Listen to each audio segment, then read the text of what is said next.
Sa laki ng production at ganda ng takbo ng istorya, hindi maikakailang marami ang gustong mapabilang sa cast ng sikat na Kapuso series na Encantadia.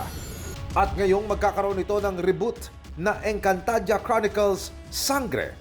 Babala ng GMA Entertainment Group mag-ingat laban sa nagpapakilalang konektado raw sa GMA Network at tumatayong promotor ng mga peking audition sa naturang serye.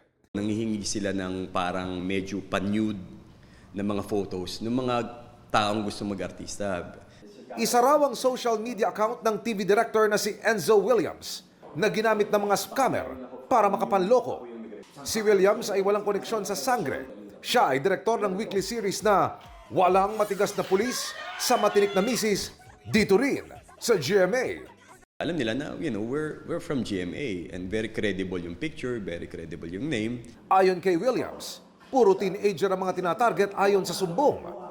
Mga bata pang mga babae, I think mga 10 years old, 11. Nung una, inisip lang namin, baka may pervert lang to, di ba? Or something na, who does this very sick thing personally.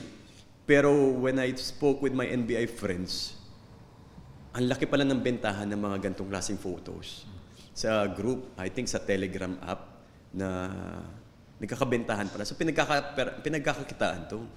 Pati ang lead visual designer ng Sangre na si Noel Flores nagamit ang social media account kahit nasa ibang bansa na. Nagpapakonfirm kung tuloy daw yung Wednesday contract signing and fitting. Sabi ko, para saan to? Hindi ko alam to.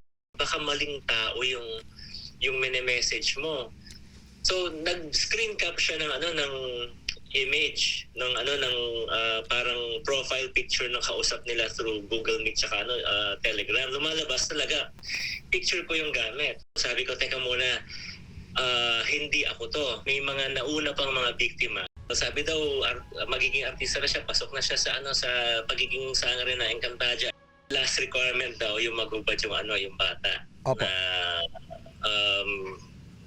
From head hanggang waist. Kung may nakikita man po kayo ng mga posts, wala po yun, scam po yun. Huwag kayong maniniwala.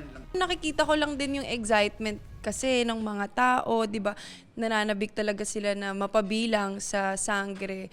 Pero dumaan po talaga kami sa prosesong lahat. Kompleto na. Wala nang audition.